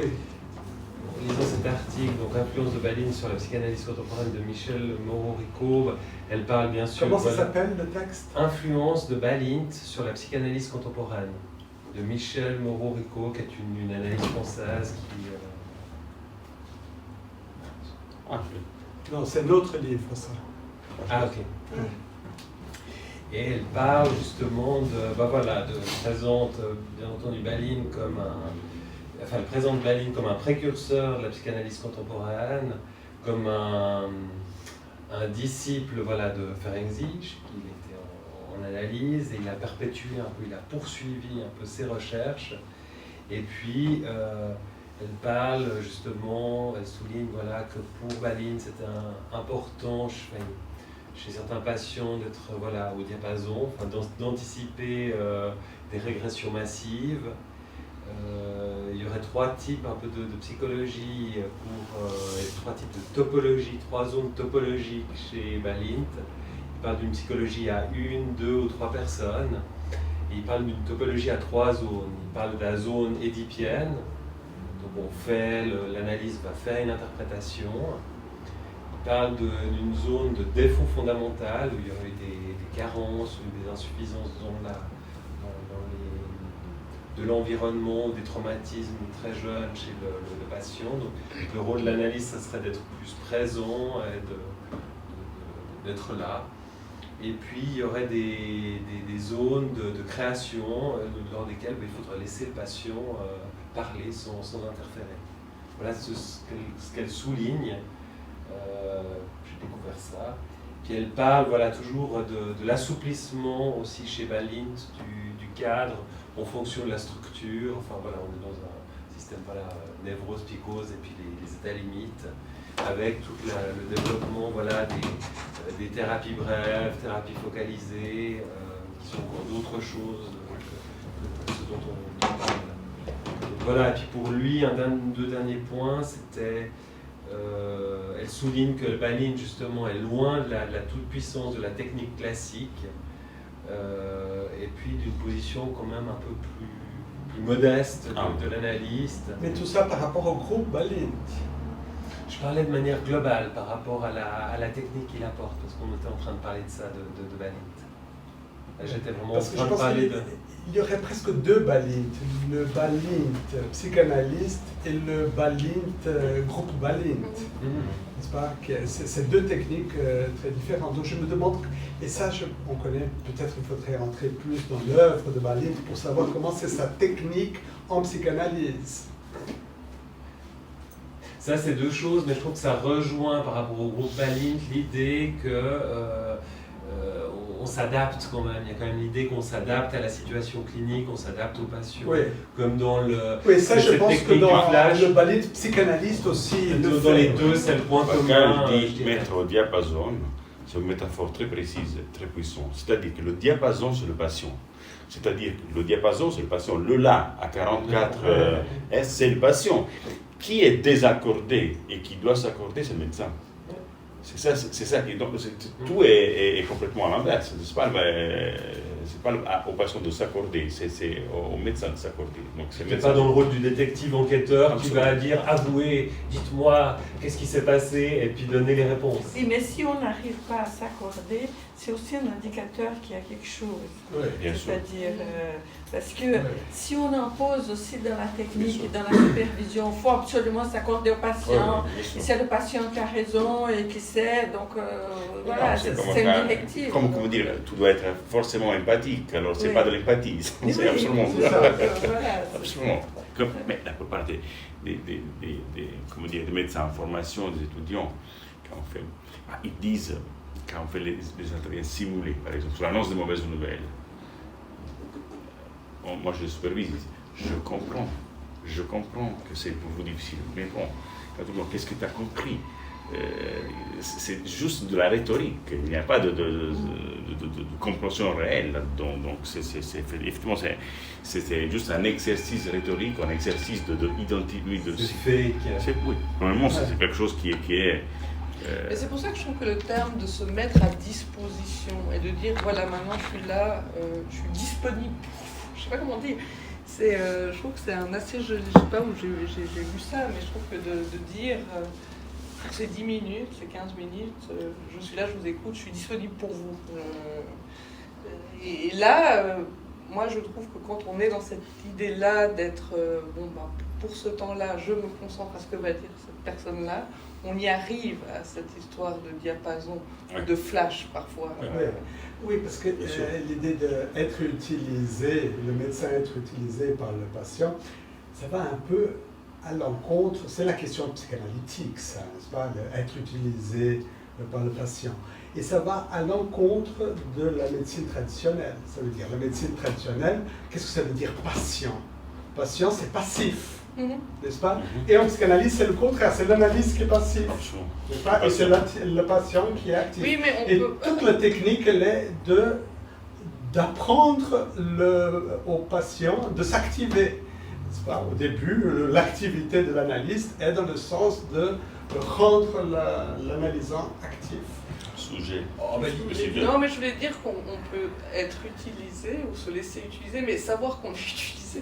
Ah oui, et c'est vraiment là qu'ensuite, c'est vraiment ça. Mais cette histoire d'empathie, elle est compliquée, hein, parce qu'il y a eu ça m'a fait penser dans une recherche qui est récente dans la psychologie de la santé.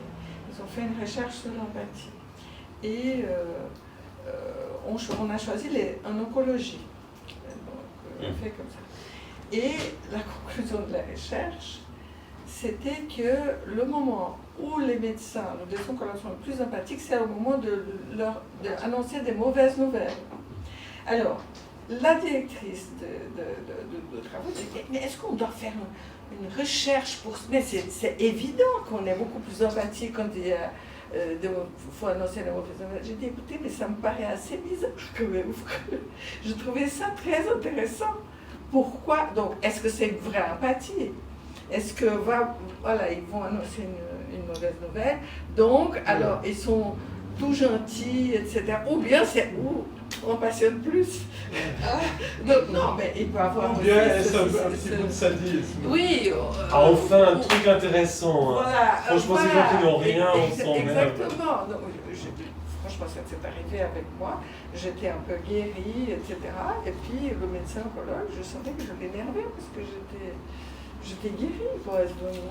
Et c'est bizarre parce que dans la même semaine que ça m'est arrivé, je viens avec cette nouvelle de cette recherche où la directrice de recherche, je dis, mais c'est bizarre cette histoire de devoir faire, c'est évident qu'on est plus empathique. Je dis, pas tout à fait, il y a quand même quelque chose à investiguer. Hein. Donc l'empathie, c'est pas quelque chose d'aussi évident que ça. Parce que si on va superviser justement les médecins, je comprends.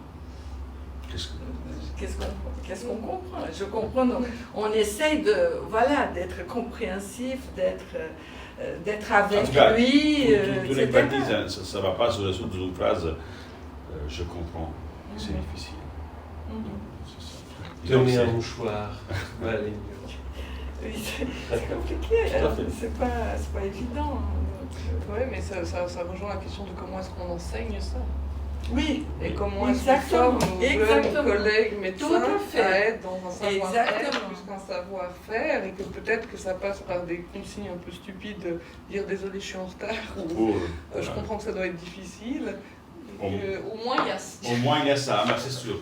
Mais ça doit passer si on suit Balint le live, il faut déjà que les médecins soient intéressés d'entrer là-dedans. Oui, oui. Et bon, non, je suis pas sûr qu'ils soient intéressés. Puis qu'on peut faire ce qu'on veut, je sais pas, je suis peut-être un peu négatif, mais si les gens sont pas intéressés ou ils attendent des recettes de cuisine... Oui, et le jeu qu'on prend en général, c'est « je suis d'accord ». C'est en général lorsqu'on est du même parti politique. C'est beaucoup plus compliqué lorsqu'on... Bon, la première chose, on doit se méfier déjà lorsqu'on est du même parti politique. Et l'autre chose, c'est lorsqu'on ne comprend pas. Là, on est assez un peu complet. Et tous les cas cliniques, en général, viennent de ça. Lorsque le patient dit une chose complètement aberrante et qu'on ne comprend pas. Et là, on se casse la tête pour essayer de comprendre. Mais on devrait se casser un peu la tête aussi pour savoir pourquoi c'est si compréhensif. Bon, là, justement aussi, une chose intéressante qu'est-ce qu'on devrait quoi transmettre, etc. Bon, là, Enid Balint dit à un certain moment, page 56, les patients peuvent fort bien fournir des réponses à ce pourquoi. Donc, elle dit grosso modo, on doit passer de l'action de pourquoi. Le médecin il doit arrêter de fonctionner du côté de pourquoi, et la tâche du médecin est en avant tout d'observer quelques échantillons de comment le patient parle, comment on pense, comment il se comporte, etc. Donc le comment à la place de pourquoi.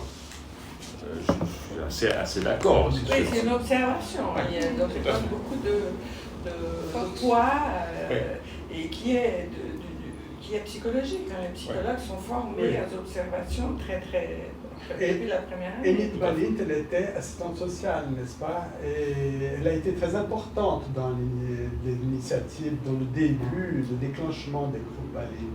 Donc, beaucoup de ça, c'est venu dans les groupes dans les questions d'assistance sociale ou les questions relationnelles et psychologiques.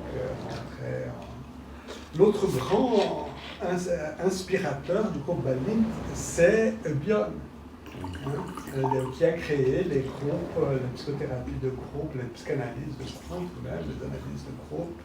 Et Balint s'est inspiré de Bion. Et l'autre, troisième influence, c'était la question du contrôle, de la supervision, surtout le côté de Vilma Kovacs, qui, et tous les phérenciens où la supervision elle était très calquée sur la question du contre-transfert. Ça veut dire presque sur l'analyse de celui qui était sous contrôle. Il y avait je pense que Ferenczi pratiquait déjà la supervision par l'analyste. Chose que par exemple tout le groupe d'Abraham, il séparait strictement l'analyse de la supervision. Ferenczi, il faisait la supervision par l'analyse aussi. C'est pas chose que les lacaniens vont reprendre. Les lacaniens maintiennent ça. Mais je pense que Balint, il était réfractaire déjà. À la société, c'est interdit. C'est interdit. La société suisse. Qu'est-ce qui est interdit? De faire la supervision avec chez son analyste. Okay. Et puis chez les lacaniens, ça se pratique beaucoup. Donc la question du contre-transfert qui finit par aboutir un peu Par contre, je ne sais pas dans l'IPA, tout le secteur intersubjectiviste, comment ils font cette différence entre supervision et analyse, puisqu'ils sont très branchés dans la question du contre-transfert.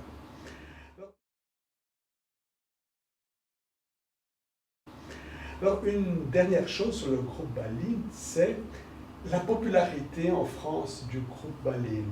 Il y a eu 2 moments importants où ça c'est devenu important, où ils se sont intéressés. En 1953, lorsqu'il y a eu la scission, la première scission, pas seulement de Lacan, mais de tout le groupe de Lagache contre, comment s'appelle-t-il, de la Parisienne, c'était Lagache. Bref, lorsqu'ils ont créé la Société française de psychanalyse, et là il y avait la remise en question de l'autorité, justement, de l'analyste didacticien. Et Balint, il avait écrit un texte... oui, mais ça implique les séances courtes, dans le sens que Lacan, en 1953, il a été interdit d'être didacticien parce qu'il faisait des séances courtes. Pas encore, ça c'était la scission de 63. Ça c'était la scission de 63. Du reste, il n'a pas été expulsé, il est parti parce qu'il a été interdit de donner des supervisions. Ça, en 63. La scission de 53, c'était surtout une histoire entre Lagache et comment s'appelle-t-il la question de la scission de 1953, c'était une question plus entre psychologue et médecin. Entre Lagache, qui était prof de psychologie, et puis cet ami de Lacan, d'ailleurs, qui était médecin de la Société psychanalytique de Paris, et qui était défenseur d'un modèle relativement médical de l'analyse. Et ça a été le grand tranchant de la scission de 1953. Et donc ceux qui sont partis avec le groupe de Lagache, dont Lacan, ils étaient aussi, les élèves, ils étaient beaucoup contre l'autoritarisme du didacticien.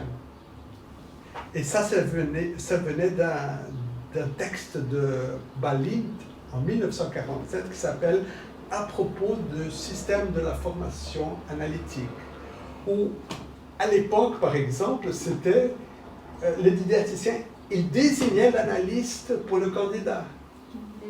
Et Balint, il s'est inscrit contre ça, n'est-ce pas?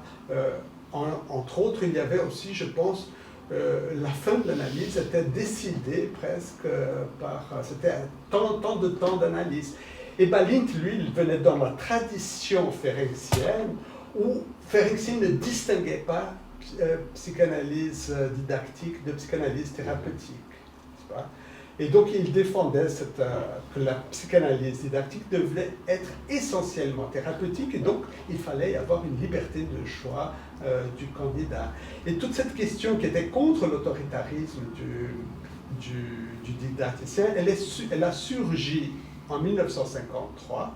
Et là, ils se sont beaucoup intéressés par Balint. Et puis de nouveau en 1968, à cause de mai 68. Et là, de nouveau, Balint est revenu. Et là, il y avait déjà des formations, des sociétés Balint qui se sont créées en France, et puis ensuite une internationale Balint. Ce qui est très intéressant, que c'est devenu tellement célèbre, les groupes Balint à l'international, je sais pas, que ça a commencé à créer des variations, des variants de groupes Balint. Ils ont commencé à faire du psychodrame, ils ont commencé à mélanger avec, je ne sais pas, le yoga, etc., à tel point que ça a créé une certaine orthodoxie Balint. Eux qui étaient très flexibles au début, ils ont dit, écoutez, il commence à avoir trop de variations, revenons à l'origine du groupe Balint. Il y a eu beaucoup de conflits autour de ça, mais ça c'était déjà en 1974. Sacha Nart et Serge Lebovici. Voilà. C'était le conflit, c'était entre Sacha Nart et Lebovici. Non, Lebovici est resté du côté de Sacha Nart, et puis Dolto et Lacan sont restés du côté de Lagache. Mais c'était surtout Lagache et Sacha Nart. Lacan, il a pris le train, il était très ami de Sacha Nart. Granoff aussi. Granoff, il est venu aussi avec Lagache et Lacan. Alors toute cette question du groupe Balint, en fait, c'est la question de l'introduction de la formation du médecin, d'une formation psychologique du médecin. Et une chose intéressante, c'est quelles sont les limites de cette formation psychologique du médecin. Une des limites déjà pour Balint lui-même, c'était de ne pas devenir psychothérapeute. Le but, c'était qu'il reste médecin. Donc ça veut dire de ne pas oublier la maladie organique. Parce que le risque, c'était de laisser la maladie organique de côté. Comme dans le cas de Mme Moldin. Exactement. Et l'autre, qui est lié à ça, c'est le psychologisme. On entre dans un excès de psychologie. Donc le médecin qui l'oublie de s'intéresser du glaucome, de contacter le médecin. Et de ne pas appeler le chef. Et la question de quand est-ce qu'il référait au psychiatre, ça a été discuté. Ah oui? Non, je me demande, je ne sais pas. Quand il... ça veut dire il a toujours un psychiatre. Oui, d'accord, mais à quel moment le généraliste qui travaille comme ça se dit, tiens là, ça répond... Il faut passer au psychiatre. Oui, du spécialiste.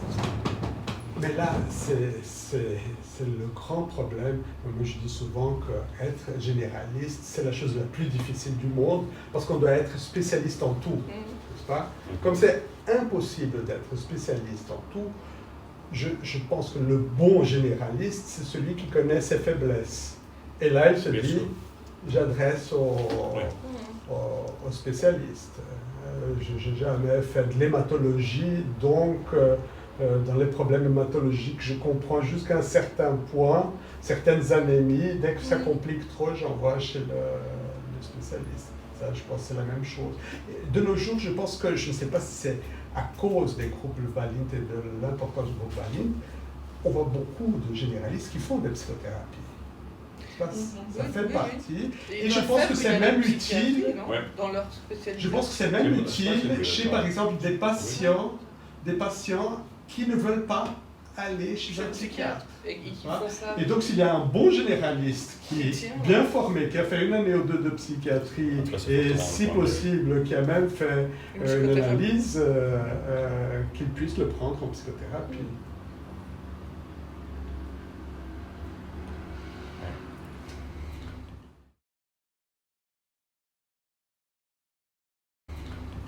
J'aimerais revenir un peu sur ce livre justement de Michel Moreau-Rico qui parle de la vie et de l'œuvre de Balint. Il y a plusieurs points, je vais rapidement, peut-être après on termine, sur Balint a commencé à Budapest, n'est-ce pas, comme médecin.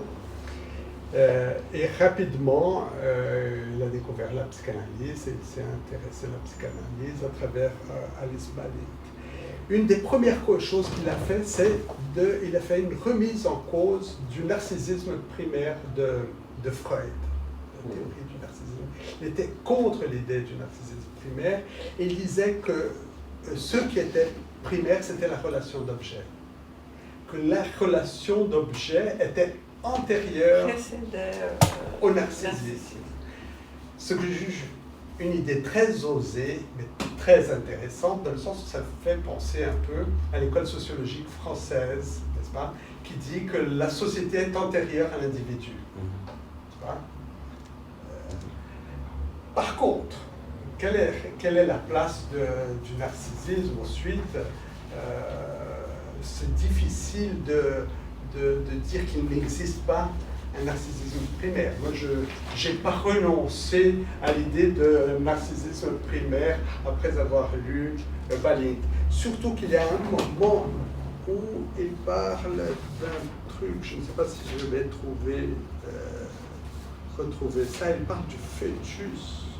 Et pratiquement, il dit que à ce moment-là, dans cette relation-là qui est primaire, ce serait une relation sans objet. Alors comment la relation d'objet peut être antérieure au narcissisme primaire s'il y a un moment où il décrit presque une interpénétration qui fait penser à la bande de Möbius. Je reviendrai à ça peut-être plus tard si je le trouve. Et s'il est contre n'accepte pas le narcissisme primaire freudien, donc il va à l'encontre de toute la théorie de la pulsion chez Freud, parce que Freud, la pulsion et destin de pulsion, la première partie, c'est l'explication du narcissisme primaire. Donc alors ça change absolument tout, donc c'est compliqué. Je pense qu'il remet en question une partie. Ce qui combine, je ne sais pas plus en détail, mais d'après ce que j'ai compris, c'est qu'il essaye de rassembler la vision freudienne et la vision ferencienne. Faire une sorte de mix, c'est ce que j'ai pu comprendre. Oui, mais il se différencie certains moments de Freud, il se différencie aussi certains moments même de Ferenczi. Parce qu'il y a, dans cette histoire de la préexistence du sujet, qui c'est le S2, lacanien bien sûr, S2 préexiste au S1, il n'y a pas de doute, mais c'est quelle est la relation que le sujet, est-ce qu'il va établir? Bien sûr, le S2 a une influence, même intra-utérine, c'est-à-dire sur le bébé, sur le fœtus, il va avoir une influence. Donc mais la perception du sujet, bébé, disons, si on est kleinien, c'est-à-dire qu'il n'y a pas un intérieur et un extérieur, c'est un tout. L'extérieur fait partie de l'intérieur, c'est une fusion. Donc il va pas, c'est pas une relation d'objet dans le sens qu'il ne peut pas nommer ce qui est l'autre. C'est ça. Il ne peut pas imaginer. Il n'y a pas de solution de c'est-à-dire pour lui, l'autre et lui, c'est un même. Il se distingue de Mélanie Klein, déjà, parce que pour lui, mais elle donne une meilleure explication. Il nie le sadisme primaire, il nie la primauté de la pulsion partielle par rapport à la relation d'objet. Parce que tout ça implique beaucoup d'agressivité, et puis lui, il était trop gentil. Exactement. Il était gentil. Mais toute sa théorie, c'est une théorie de la pensée qui est... Il y a tout un courant dans la théorie de la pensée, je veux dire, ça chez les philosophes, qui pensent que l'homme est bon, il naît bon. Et sur lui, selon Balint, l'homme, il naît bon, et c'est le traumatisme qui le rend violent. Okay? Donc pour lui, il n'y a pas de cruauté primaire, mais elle serait secondaire au traumatisme. C'est pour ça qu'il parle d'amour primaire, ce qui est une sorte de jardin d'Éden, entre la maman et le bébé. Plus ou moins. C'est ça ou bien j'ai mal compris? Non, plus ou moins. Je pense que il faudrait qu'on entre dans le texte de Gerd Balint, parce que tout ça, ce sont c'est une interprétation, mon interprétation de l'interprétation de Michel Moreau-Rico. Bien sûr. Donc, quand tu parles de texte de Balint, tu parles de son texte principal, médecin, maladie. Oui. Le médecin, le malade et la maladie.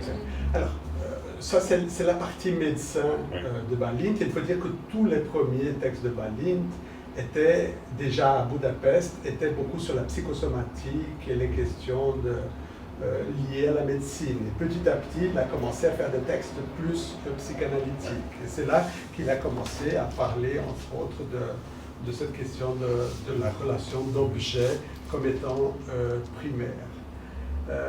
Et il idéalise plusieurs choses. Par exemple, il parle des effets de l'analyse, surtout lorsqu'il était jeune, là, il parle des effets de l'analyse et il dit que la suppression du symptôme n'est pas suffisante. Il faut aller au-delà de la suppression du symptôme et il faut faire une analyse de caractère. Ça veut dire qu'il faudrait presque changer le caractère. Je pense qu'il aimerait changer la structure. Donc la pulsion de mort, caput, ça n'existait pas pour lui. Je pense qu'il ne parle pas beaucoup de pulsion. Oui, donc il ne devait pas l'admettre. S'il n'admet pas l'agressivité, il admet l'agressivité et d'ailleurs, je pense qu'il est très intéressé par l'agressivité. Selon Michel Moreau-Rico, elle met ça en rapport avec son père. Le père de Baline, c'était un médecin qui l'emmenait dans les consultations, n'est-ce pas? Depuis petit, il allait voir les consultations des médecins, et son rapport avec son père était mauvais. C'était un père sévère, du genre... Mais il est parti de la maison, je crois, pas pendant l'adolescence, ou je me trompe. En tout cas, il a changé de nom, n'est-ce pas? Son père était contre, et il a changé de religion, n'est-ce pas? Son père était juif, et il est devenu protestant, même s'il n'a jamais pratiqué, mais il a fait une rupture assez importante. Donc c'est très important, le nom. Et je pense qu'il a toujours essayé, je pense qu'il y a eu une certaine violence de son père, il a été très discret sur tout ça, il y a eu une certaine violence de son père, et la violence l'a toujours beaucoup intéressé. Mais sa thèse, c'était que la violence était secondaire au traumatisme. Okay? Je ne sais pas s'il parlait de son traumatisme, juste au traumatisme de son père ou de quoi. La question du nom est très importante par rapport à la violence. Donc aujourd'hui même, j'ai lu un petit article sur Constance Debré qui vient de sortir un livre qui s'appelle Non, donc le nom de famille, qui a beaucoup souffert d'être dans cette famille Debré, et j'ai lu des extraits, mais c'est d'une violence. Et c'est d'une violence. Donc du reste, j'étais très intéressée à lire, je sais que ça va me coûter, mais je pense que pour les psychanalystes, c'est très important de lire des livres comme ça. Ouais. Parce que le nom, donc elle est contre les familles, il faut que les familles n'existent plus, que les enfants soient donnés à l'État, qu'il n'y a aucune transmission de nom, d'héritage, de tout ça, et qu'il faut aller vers la solitude, c'est-à-dire une espèce d'épuration du sujet seul. C'est très violent, mais elle écrit très bien. Donc, et puis si on lit ça, on sent une espèce de mal-être, mais d'une violence incroyable, mais le nom, c'est le signifiant qui représente le sujet. Donc il y a une espèce d'attaque au sujet qui est très... Ça fait longtemps que je n'étais pas aussi prise par une violence comme ça, en écriture, en littérature. Je pense que c'est intéressant après de lire ce livre. Non. De qui? Constance Debré, mais Debré avec E accent aigu. Elle est la petite fille de Régis, non pas Régis, elle est la fille de Jean-François Debré, qui était journaliste et d'une mannequin, et dans... C'était pas Régis Debré, est-ce que c'était Régis Debré? Peut-être. Non, c'était un autre qui était ministre de De Gaulle. Un autre Debré. Qui était ministre de De Gaulle. Voilà. Ah oui, c'est Constance Debré avec accent. Alors, pour Balit, il n'était pas anarchiste, même s'il essayait de remettre en cause la question. Il y a quelque chose de ça, de cette violence, pour changer jusqu'au nom, comme Gérard Pommier aussi, qui a changé de nom. Et tout ça influencé par la psychanalyse aussi. Hein? Gérard Pommier, vous connaissez son histoire. Ouais. Donc, c'était aussi marqué par l'intervention de la psychanalyse. Il était aussi juif. Bon, il y a eu ce changement de nom, il y a eu un changement de religion aussi, donc c'est quelque chose vraiment au niveau de l'identité qui est assez important. Et puis bon, et ensuite il y a eu la guerre, là il a quitté l'Hongrie, il avait un enfant avec Alice Balint. Alice Balint, elle est allée d'abord, ensuite un mois plus tard, c'était en 1939, il est allé lui, avec le journal clinique de Ferenczi et avec les lettres de Freud de Ferenczi. Les lettres que Ferenczi avait reçues de Freud, il les a sauvées et physiquement, il les a amenées en Angleterre. Et depuis la mort de Ferenczi, tout son travail, c'était de prolonger un peu, de sauver l'œuvre de Ferenczi qui était violemment attaqué par le groupe d'Abraham et d'Ernest Jones. Il a voulu sauver l'œuvre, il a sauvé physiquement l'œuvre de Ferenczi, puis ensuite, politiquement, il a publié avec l'aide de Judith Dupont, qui est sa nièce, petite fille d'Eva Kovacs. Okay? Donc, il a sauvé l'œuvre de Balint et il a essayé de transmettre aussi l'œuvre de Balint. Il a été exilé à Manchester en 1939 contre l'avis d'Ernest Jones, qui était ennemi de Balint, puisqu'il était un suiveur de Ferenczi, et Ernest Jones était... Contre Melanie Klein. Non, Ernest Jones était pour Melanie Klein, il était contre Ferenczi.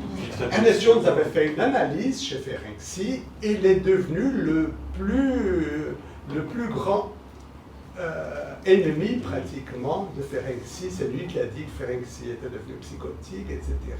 Il a voulu essayer de mettre complètement Ferenczi de côté. Et lorsque Balint voulait aller en Angleterre, c'était un peu Ernest Jones qui distribuait les cartes en Angleterre de tous ceux qui voulaient venir. Il disait non, lui, il devrait aller en Australie.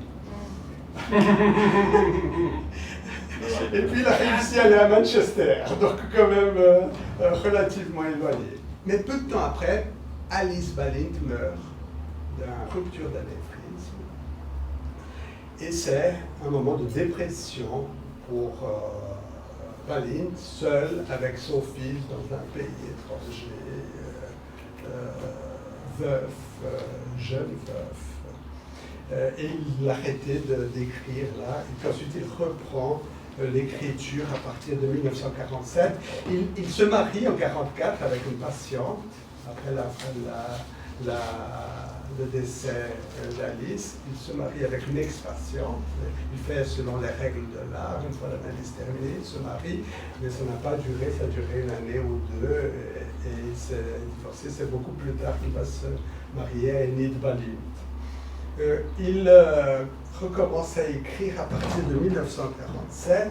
Là, il écrit justement ce texte dont je vous ai parlé à propos du système d'information analytique, qui est très important. Et puis là, commence une série d'œuvres psychanalytiques très importantes de Balint, dont Amour primaire et technique psychanalytique en 1952, où il y a la question de l'amour primaire et du défaut fondamental, qu'il appelle défaut fondamental, cette question de l'amour primaire. Donc vous voyez que c'est déjà ambigu, parce que si on parle de défaut fondamental, il y a quelque chose qui manque.